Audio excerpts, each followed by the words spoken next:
¿Cómo le va? Mi querido Manuel, muy buenas tardes. Querido Jesús, un placer, como siempre, estar con ustedes. Un fuerte abrazo a todo el amable auditorio, todo el amable chat en Sin Máscaras con Manuel Pedrero. Muchas gracias, maestro. Jesús Escobar, maestro, bienvenido, buenas tardes. ¿Cómo lo trata la vida? ¿Qué tal, mi querido Manny, mi querido Carlos? Bien, bastante bien. Afortunadamente vamos bien por esta vida. Ve, estos cachetes nos tratan bien, afortunadamente. Hombre, pues tú eres de los míos, nos va muy bien, a los cachetones nos va muy bien, eso es plan de ley. Estimado Jesús. Disfrutando lo votado. Disfrutando lo votado y se refleja en unos más que otros, desde luego. No quisiera ser Marco Cortés o Lili Telles porque ahí no se va a reflejar absolutamente nada, pero a ver, hay prejuicios, las clásicas, ¿no? Que se daban en 2012, no, en pleno partido Chivas América, los diputados promovieron una cosa, lo cual muchas veces sí era cierto. Por ejemplo, el primer debate presidencial del 2012 entre López Obrador, Josefina Vázquez Mota, Peña Nieto y Cuadri, no fue televisado por Televisa, porque había un partido, recuerdo bien, de la selección mexicana y decidieron transmitir eso en vez del debate presidencial, nada más como un punto de referencia. Pero hay muchos que están diciendo, lo hicieron a las 4 de la mañana, para que mientras los mexicanos estuvieran dormidos, nadie se diera cuenta. Señoras y señores, estuvieron 16 horas, Jesús, 16 horas discutiendo reserva por reserva la reforma judicial. Claro, si tienes que discutir 700 reservas y empiezas a las 4 de la tarde, pues era evidente que te ibas a tardar a aprobar todo este asunto hasta las 4 de la madrugada del día siguiente, ¿no? Sí, pero eso, fíjate que hasta cierto punto es una práctica común, seamos honestos. En el Poder Legislativo, las discusiones de reformas, del presupuesto, en fin, tardan muchas horas. O sea, no es nada extraño que los legisladores se hayan extendido de esa forma. Se podría debatir, se podría cuestionar respecto a si pudieron haberse dado un tiempo más en los días, si pudieran haber evitado una discusión tan larga, y segmentarla. Ese es otro tema, pero de que se haya puesto a discusión la debate, la reforma y se haya ido hasta la madrugada es algo normal, es algo natural, insisto, en el Poder Legislativo desde hace ya mucho, pero mucho tiempo, y en donde encontramos pues diferentes expresiones, algunas bien sustentadas, otras verdaderamente cuestionables. En esta jornada tan larga, por ejemplo, pues nos topamos con declaraciones como las de Margarita Zavala o las de Claudia Ruiz Massieu o las de Silvana Beltrones, quienes representan cada una de ellas, pues en definitiva, intereses muy, pero muy cuestionables y que sin embargo tuvieron la hipocresía de asumirse con una postura, hasta, ¿cómo podemos llamarla? Hasta de superioridad, cuando Claudia Ruiz Massieu, por ejemplo, habla de autocracia, cuando su tío, ¿no? Fue uno de los grandes autócratas de este país, un hombre que llegó con un fraude en la década de los 80 y que mantuvo sometido al poder legislativo y al poder judicial de una manera clara y contundente para cambiarle el rostro a México, dejar el nacionalismo que había heredado de su propio PRI y llegar al neoliberalismo en muchos aspectos. El caso de Margarita Zavala, cuando habla, por ejemplo, de una especie de violencia, una especie de venganza, cuando ella es esposa de un hombre que metió a la cárcel periodistas porque cuestionaron a su hermana por sus vínculos con el narco, quitó programas al aire porque cuestionaron su propio alcoholismo, persiguió a empresarios que no cedieron ante sus presiones, persiguió a activistas, persiguió a estudiantes también quienes manifestaban contra su guerra contra el narco, y el caso de Silvana Beltrones, perdón, dije Aureoles, no, de Silvana Beltrones, la hija de Manlio Fabio Beltrones, cuando habla de la destrucción de todo lo que se había creado, cuando su padre fue uno de los principales destructores precisamente del Estado de Derecho, de la propia democracia, como debe de funcionar una democracia, y la construcción de una república de la simulación, destruyendo para eso los derechos de las mayorías. Entonces nos topamos con este tipo de discursos que nos mostraron precisamente de cuerpo entero a una oposición muy distante de una discusión, de un debate jurídico que hubiera sido muy interesante realmente para poder dimensionar los alcances, los bemoles, los defectos por parte de la reforma judicial y no fue así. Una sola legisladora, si no mal recuerdo, se opuso al tema de los jueces sin rostro y párale de contar, todo lo demás fueron, pues sí, estos componentes políticos que sinceramente distan mucho en realidad de poder argumentar algo en contra de la necesidad de la reforma judicial, porque a mí me parece que ese es uno de los principales defectos en toda esta discusión por parte de los mismos integrantes de la Suprema Corte de Justicia y de los partidos de oposición. Hablamos precisamente de que siempre manejaron el término de no se toca el Poder Judicial. Y perdón, si tienes un Consejo de la Judicatura que en más de 20 años no ha castigado prácticamente a nadie y que a jueces que cometen actos verdaderamente indignantes y delictivos solamente les llamas la atención, pues en definitiva ya desde ahí necesitas cambiar al Poder Judicial, necesitas cambiar al vigilante, al que te está cuidando y crear otro tipo de instancias que realmente estén fuera de la esfera de control de la presidenta de la Suprema Corte de Justicia para transparentar al Poder Judicial.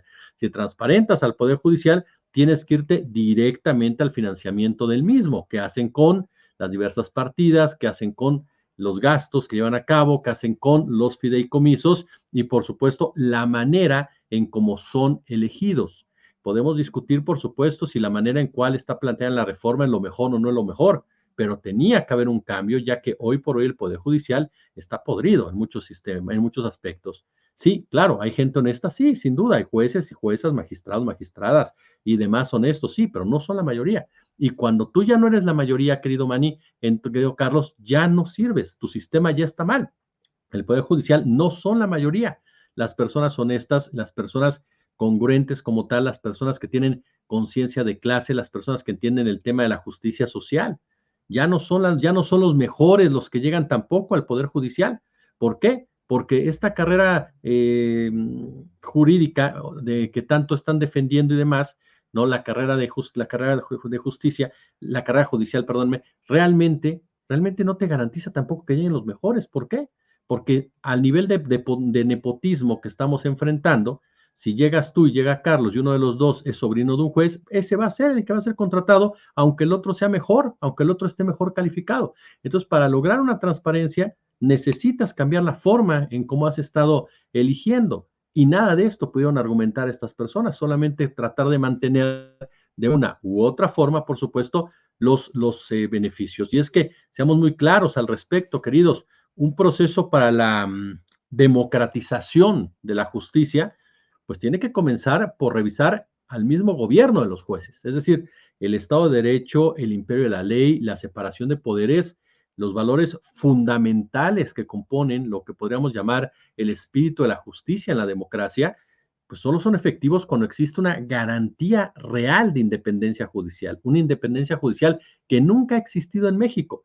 No me voy a ir a los años del siglo XIX, del siglo XX y siglo XXI, perdón, la Suprema Corte de Justicia de la Nación jamás ha sido independiente del poder ejecutivo. Nunca lo ha sido. Hasta ahora es cuando se atreven a levantar la cara en muchos aspectos, pero nunca lo fueron. Entonces no nos pueden venir a decir que se atenta contra su independencia cuando nunca le ejercieron. Que algunos sí lo hicieron es otra cosa, es diferente, pero no como un sistema. Entonces, a partir de ahí, es preciso construir las herramientas para que el Poder Judicial sea elegido y responda ¿a quién? Al pueblo. Así de sencillo. Una democracia fuerte, una democracia sana, no tiene por qué temer reconocer la soberanía popular, hacerla efectiva permitiendo que sean los ciudadanos los que determinen precisamente la composición del gobierno del Poder Judicial. Un gobierno que no es monolítico, sino abierto y capaz sobre todo de reflejar la pluralidad, por supuesto, de acciones, de pueblos, de gente que componen un Estado como es el nuestro, un país como es el nuestro. Entonces, a mí me parece que estamos ante un hecho, ya respondí creo que otra pregunta, pero creo que estamos ante un paso histórico en muchos sentidos que, claro, se tiene que perfeccionar en otros, vendrán las leyes secundarias, habrá que dar debates en algunos puntos, pero que la reforma judicial era necesaria y era fundamental transparentar las cosas y que la gente votara, a mí no me queda ninguna duda. Gracias, querido Jesús. Carlos Aguirre, con la aprobación de la reforma en diputados, digamos que está al 33.3% de lista la reforma, viene el Senado y viene el tema de los congresos locales. En el Senado posiblemente parece que se convertirá en el más tenso del proceso, entre otras cosas porque falta este voto secreto, este voto que nadie sabe, que asegura Noroña, que asegura Dan Augusto, que lo tienen, pero todavía no aparece el valiente de la oposición que dice soy yo. Noroña incluso dice que van a ser más, que va a ser más de uno y que van a ganar con más de las 2/3 partes en el Senado para la votación. Y me gustaría agregar algo. El Senado, a diferencia de la Cámara de Diputados, quiere agregar algo a la reforma, que es eliminar las pensiones vitalicias de los ministros. Cuando llega López Obrador, una de las primeras cosas que hace es eliminar las pensiones vitalicias de los presidentes, pero se quedan con sus pensiones del Estado, del ISSSTE. Ahora, pasaría lo mismo ahora con los ministros, eliminar la pensión vitalicia a los ministros y que se queden con la pensión de trabajadores del Estado mexicano. Carlos, preguntarte cómo ves esto. Bueno, hay que hacer la historia, porque resulta que aun y cuando fue ilegal que una jueza, un juez hayan tratado de impedir las obligaciones constitucionales que tiene el poder legislativo, ya salió otra jueza a tratar de impedir el trabajo también en el Senado de la República. Se ha tratado que no se vaya a los congresos de los estados de la República la reforma, y pues también estarían impidiendo no solamente el trabajo judicial, el derecho al pueblo de México a tener justicia, sino que seguirían invadiendo las facultades, las funciones, las obligaciones constitucionales de los legislativos, tanto del federal como en los estados de la República. Agregando a esto, mi querido Manuel, mi querido Jesús auditorio, debemos de recordar que incluso Norma Piña, por esto que comentas, querido Manuel, ya salió a defenderse, ya salió a decir que no es cierto que ganen mucho dinero los ministros de la Corte, magistrados, jueces, sino que lo hacen para no corromperse. Pero están los casos de los 65,000 millones de pesos que no paga Ricardo Salinas Pliego. Están en un paro, no están en huelga, están en un paro, según dicen, pero resulta que le acaban de dar un amparo a Salinas Pliego para que no pague más de 1,000 millones de pesos. Ya estaba listo otro por 18,000 para que los pagara. Todo eso se le ha venido amparando a Salinas Pliego. Entonces, están en una maraña de mentiras, de corrupción. Supuestamente publica hace unos momentos Sabina Berman, hace algunos momentos, que no solamente ya se tiene al senador, sino que son 3, y supuestamente son 3 senadores. Ella la S la pone con signos de pesos al inicio y al final.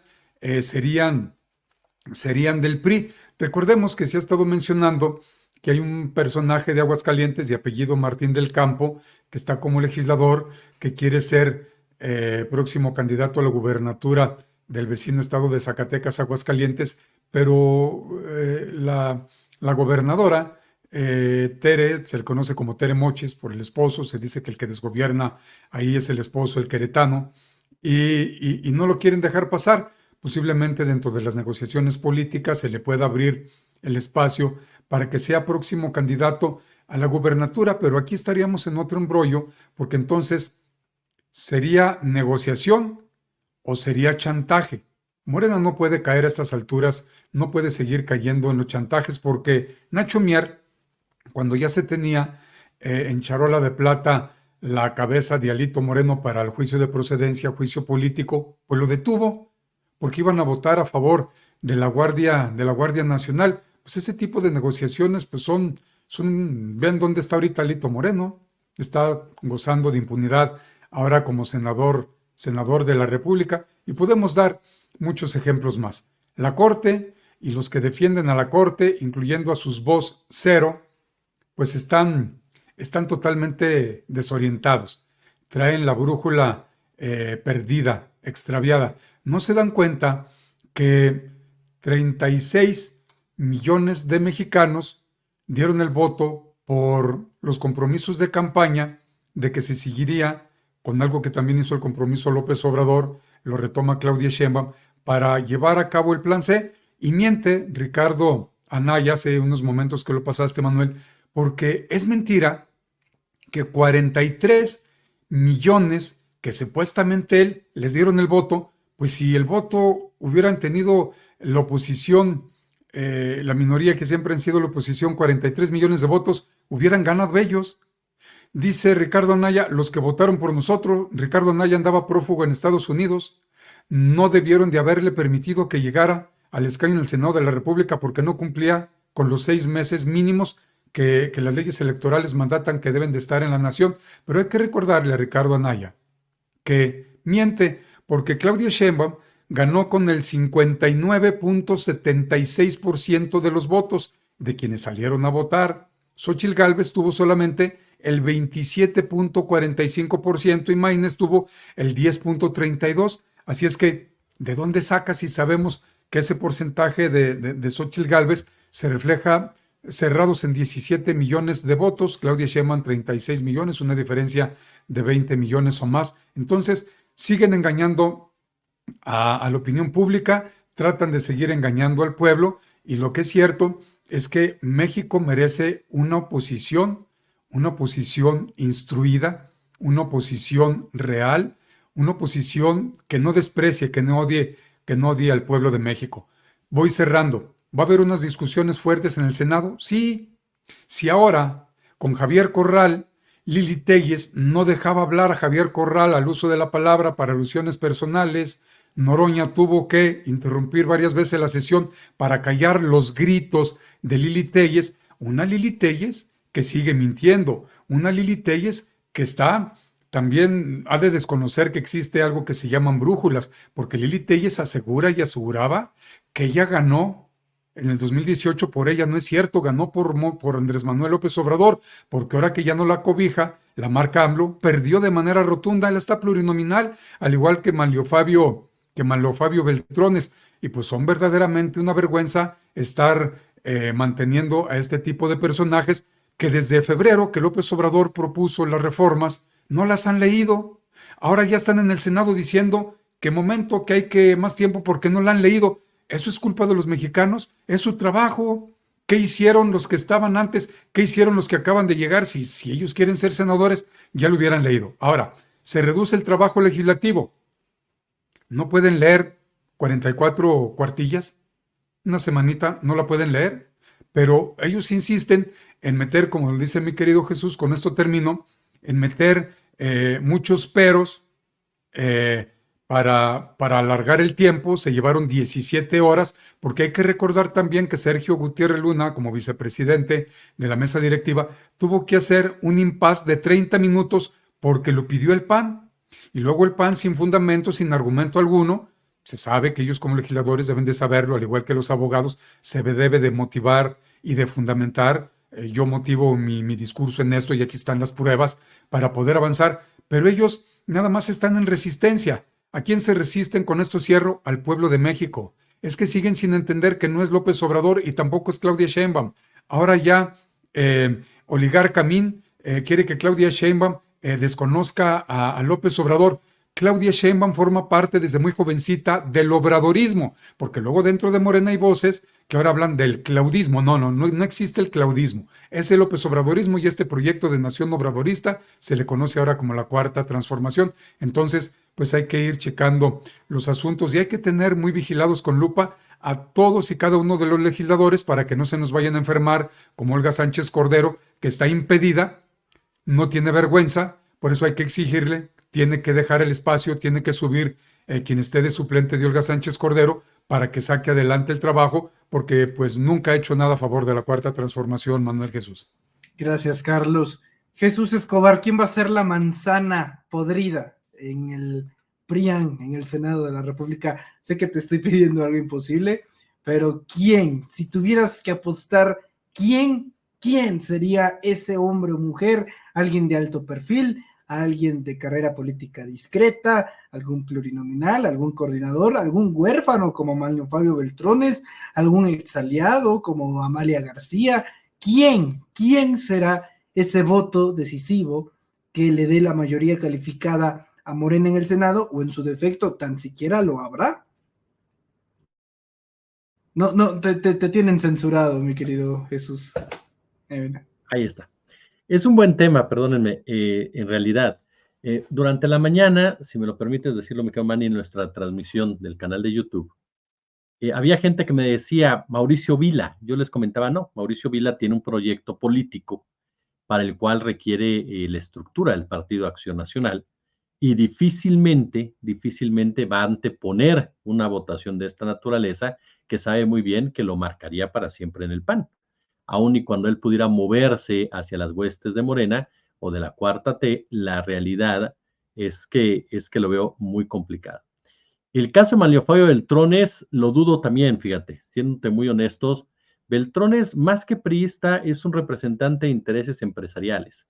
Y si hay un grupo que no quiere la reforma judicial, es el grupo empresarial. Entonces, no veo a Beltrones tampoco haciéndole alcanelas, como se diría coloquialmente. Amalia García, no la descarto. No, yo, para mí, ese voto o esos votos van a salir del PRI, me queda más que claro, incluso más que de Movimiento Ciudadano.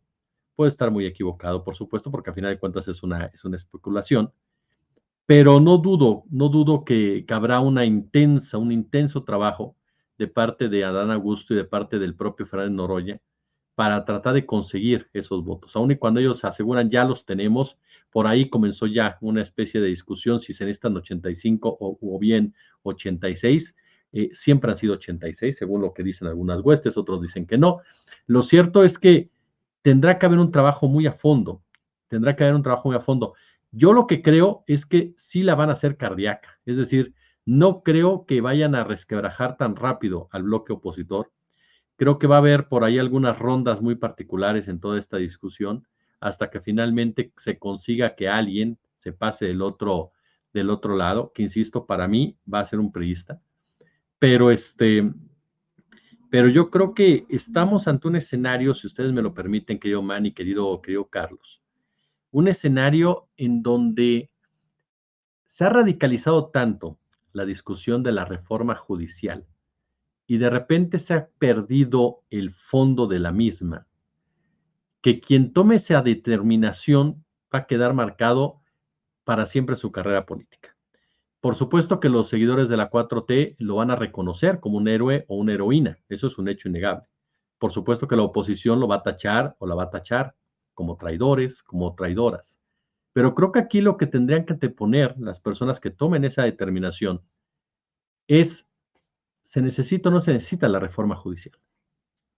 ¿Queremos o no queremos una reforma judicial? Eso para mí es lo determinante. O sea, queremos la reforma, se necesita la reforma judicial, entonces hay que dar un paso hacia adelante. Me parece de una enorme responsabilidad de los panistas, por ejemplo, que quieran que se vuelva a discutir, que se vuelva a hablar de ella cuando hubo foros, cuando tenemos meses hablando del tema de la reforma judicial. Como bien decía Carlos, es hasta absurdo lo que escuchamos de Ricardo Anaya hablar de 43 millones de personas, ni en sus sueños Ricardo Anaya alcanzó nunca 43 millones de personas. No son, él habla del 43% de la votación, sí, son 16 millones y tiene razón, hay 16 millones que no quieren la reforma judicial. Entonces, por supuesto que allá tendrán que ver, ¿no? quién va con ellos y quién no va con ellos. Pero a mí lo que me queda más que claro, y se los digo de manera pero muy enfática, es que estamos ante un episodio en donde se va a marcar la historia de este país, en donde en definitiva este país ya no va a ser el mismo y en donde se vienen presiones muy fuertes en materia fáctica, presiones económicas, presiones políticas, y en donde lo que está haciendo el gobierno de Andrés Manuel López Obrador, lo que está haciendo este Congreso, no es menor. En realidad estamos ante un hecho, ante un momento en el cual se toman determinaciones que vienen a erosionar a un Estado que no funcionaba, a un poder que no estaba dando lo que tenía que dar, y que cuando ya tienes algo tan putrefacto, lo tienes que erosionar. Mucha gente no le gusta ese estilo de Andrés Manuel López Obrador de agarrar la bandeja y las aventarle y después recoger los pedazos.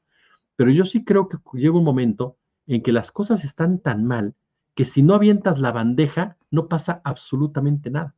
Si tú colocas una cosita en la bandeja y luego quitas otra, y luego pones una uva, y luego quitas otra uva, no pasa nada. Necesitas pegarle con la bandeja al suelo y entonces sí lo que sirva, empezamos a sumarlo. Yo creo que estamos ante ese momento y sinceramente estamos viviendo etapas que van a tener consecuencias como tales. Ahorita lo que decía Carlos, eh, de que hay gente que quiere que se peleen Claudia y Andrés Manuel, eso no va a pasar. Y no va a pasar porque a final de cuentas ambos pertenecen a un mismo movimiento político, están conscientes de lo que quieren, están convencidos de la necesidad de esta reforma judicial, saben perfectamente que hay un mandato popular que los lleva a esas determinaciones. Y les voy a decir algo, voy a poner algo sobre la mesa. Yo, además de preocuparme por quién se pasaría de la oposición, híjole, yo sí cuidaría las manos de algunos que podrían echarse para atrás en el momento indicado, provenientes sobre todo del Partido Verde Ecologista de México. ¿Por qué? Porque esta reforma, y perdón por haber dado tanto rollo, esta reforma trastoca un sistema económico, va a pegar directamente en un sistema económico y va a dar paso a otras reformas que van a ir sobre ese sistema económico. Esos empresarios no la van a ceder tan fácil y dentro de la bancada del PT hay legisladores vinculados con esos empresarios desde hace muchos años. Entonces, yo no solamente me fijaría en quién va a dar el paso a favor de la reforma, sino en cuidar en que nadie se baje del otro lado, porque las presiones van a estar a tope. Muchas gracias, Jesús. Carlos Aguirre, Partido Verde traicionando de último momento, echándose para atrás, como lo plantea Jesús Escobar.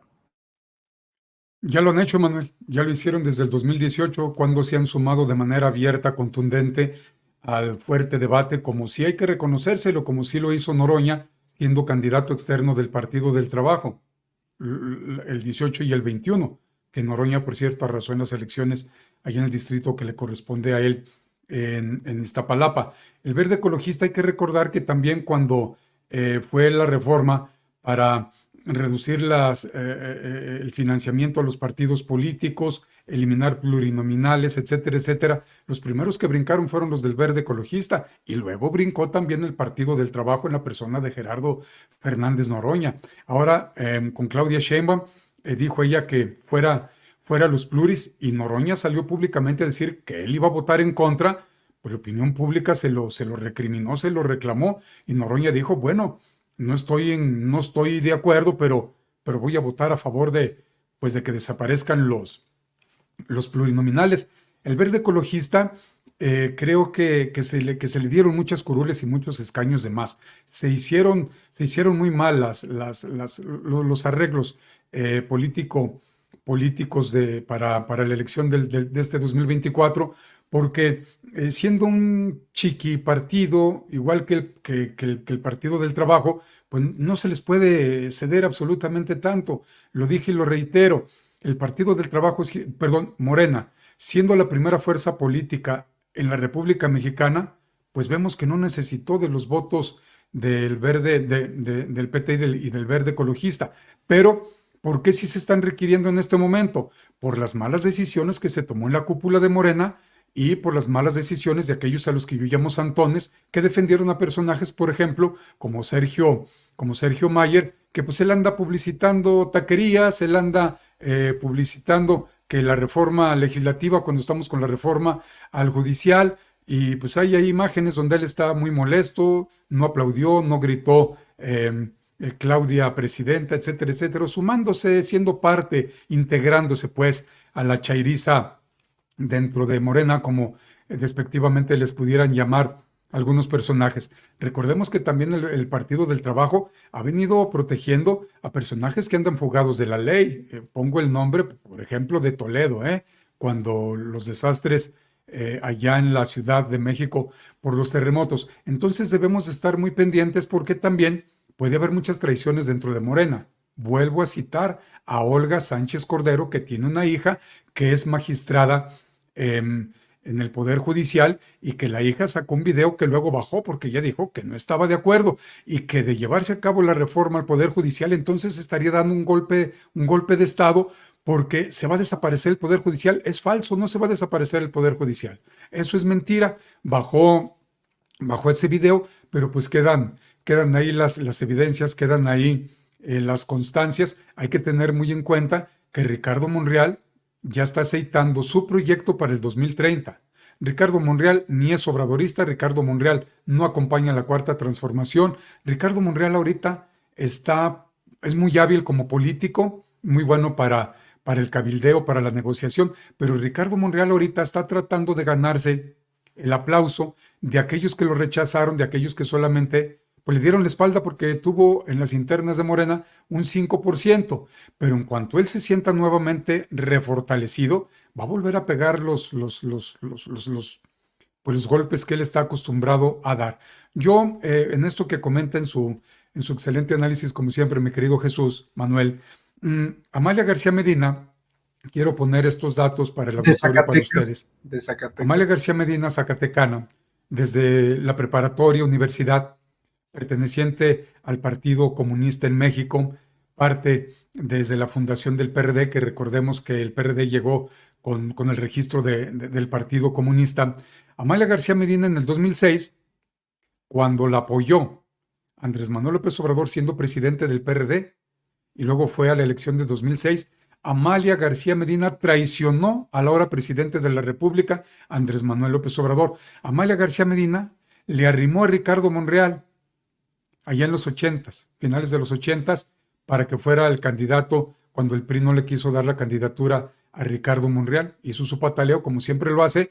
Amalia habla con López Obrador. López Obrador accede. Bueno, vamos adelante. Parece que traía algo de capital político Ricardo Monreal. Lo que sí es cierto es que no traía capital. Lo que sí es cierto es que la gente en Zacatecas estábamos y siguen estando hartos del PRI. Y por eso le dieron el voto a Ricardo Monreal. Luego viene la candidatura de Amalia después de Ricardo Monreal. 2000, ya estaba de gobernadora para el 2006. ¿Qué hace Amalia? Pone a trabajar a todo el gabinete, hace una operación de Estado para beneficiar a Felipe Calderón Hinojosa. Inclusive, Amalia García Medina fue la primera gobernadora que le levantó la mano a Felipe Calderón y le dijo gobernador cuando todavía ni era presidente, cuando todavía ni era la elección. Esto sucedió aquí en Zacatecas, en Plaza de Armas. Así es de que por eso hay una situación de una ruptura irreconciliable entre el obradorismo López Obrador con Amalia Dolores García Medina, que ¿quién ha acompañado siempre al presidente? Claudia Sheinbaum. No creo que Claudia Sheinbaum vaya a estar muy de acuerdo en que se sume a Amalia Dolores García Medina, porque también Amalia, siendo diputada federal plurinominal por Movimiento Ciudadano, el PAN Naranja, votó en contra de las iniciativas del presidente López Obrador y de Morena.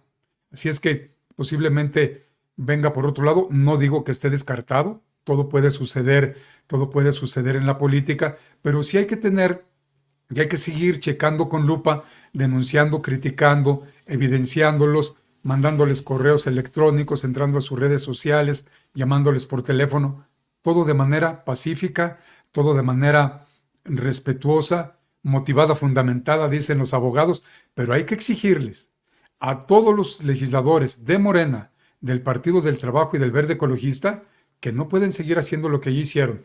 Y hay que empezar a pedirle a Luisa María Alcalde que no puede cometer los mismos errores que cometió la cúpula, que ya va de salida, porque por eso no tenemos la mayoría calificada en el Senado de la República. No estuviéramos batallando. Pero la gente se los dijo desde las internas: si me ponen de candidatos a esta o a este, no vamos a votar. A fuerza van, pues no vamos a votar, y no votaron. Si nos enjaretan a Mayer, no vamos a votar por estos, aunque ahí nos caiga medio más o menos bien. Pues Mayer va, y ahí está la situación. No se estuviera padeciendo por esto, por eso se deben de hacer otras cosas. Cierro. Morena tiene que hacer lo que ya hizo la oposición desde hace tiempo. Aquel que traiciona, se le quita el escaño, se le quita la curul, sube el suplente, se le quita el espacio de elección popular, sube el siguiente por traición y se van sin nada. Y si quieren chapulinear, se van sin el, ahora sí que sin el hueso. Eso ya lo hizo hace mucho tiempo el PRI, ya lo hizo el PAN y Morena, ahora para sacar en el Congreso Nacional de candidata, para definir cómo iba a ser las internas, no lo quisieron hacer. Ojalá que el Consejo General de Morena, que es la máxima autoridad dentro del partido, que se van a reunir porque hay muchas cosas que cambiar, hay muchas cosas que están pidiendo que tenemos que recorrernos. y yo estoy de acuerdo, usted tiene que recorrer Morena hacia la izquierda porque como que ya va agarrando mucho centro. López Obrador lo acaba de decir la semana pasada, hasta diciendo, ahora con parte del periodismo, dice, en estos momentos de transformación hay que decidirse, hay que tener definiciones, y ya se los dijo también a los de Morena. El centro, nada, ¿eh? El centro, y él hace pues ahí lo que nos recuerda históricamente Jesús Manuel. Ay, el buen Sergio Mayer que anda votando la reforma legislativa. Pues sí, no se puede esperar mucho de estas personalidades, ya sabemos más o menos cómo era, y sí, el centro para la izquierda básicamente se ha convertido en la referencia de lo que es un Gabriel Boric, que por cierto no es muy bien visto entre la izquierda mundial. Jesús Escobar, Carlos Aguirre Romo, les agradezco mucho a los dos, les pido por favor 2 cosas, que cierren en 1 minuto con un tema de su preferencia, de cualquier tema que ustedes quieran tocar, y con sus redes sociales. Inicio contigo, querido Jesús. Gracias, mi querido Man y mi querido Carlos. Pues de entrada, como siempre, no me cansaré jamás de repetirlo. Gracias por el espacio, gracias por darme el mismo y por permitirme tener el honor siempre de compartirlo con mi querido Carlos Aguirre, el cual junto contigo, Manny, aprendo de ambos muchísimo en todos los aspectos. Pues mira, yo cerraría simple y llanamente con un tema que me parece que es fundamental y es la participación del pueblo. El pueblo exige más democracia y eso es como debe de funcionar. Las democracias deben de partir de abajo para arriba. Ahora nos toca también como pueblo, como sociedad, asumir esa responsabilidad y no quedarnos solamente en que ya voté, ya entregué la responsabilidad, ya la delegué. No, hay que ser vigilantes, hay que ser críticos. ¿Para qué? Para que efectivamente no se desvíe un movimiento, para que no se vayan por un lado que nosotros consideremos que no es por el cual la gente sufragó, pero también, por supuesto, para evitar abusos, para evitar atropellos que vayan en contra de la congruencia, principios y honestidad que queremos a través precisamente de un gobierno diferente en todos los sentidos. Y hablo de gobierno, como Senado, Cámara de Diputados y demás. Creo que ahí es algo que tenemos que asumir también como población, que estamos en una etapa de nuestra historia en donde debemos de concientizarnos más y debemos de seguir comprometiéndonos más con la democracia, con todo lo que significa la democracia, ser un pueblo vigilante en muchos aspectos. Y nos encuentran en nuestro canal de YouTube, ya lo saben, así, Jesús Escobar Tobar, ahí nos ven a las 11 de la mañana en vivo, 20:30, 21:30, 3:30 de la tarde, son nuestros espacios donde tienen ustedes el contenido. En TikTok subimos el contenido después de las 10 de la noche, estamos como Jesús Escobar también, ahí en TikTok, por supuesto, por si ustedes quieren seguirnos. Y en YouTube estamos como La Última Emisión. Ahí también nos encuentra en Facebook, ustedes en Facebook como La Última Emisión. Y como siempre, de verdad, que me permita estar con ustedes, un verdadero placer, querido amigo.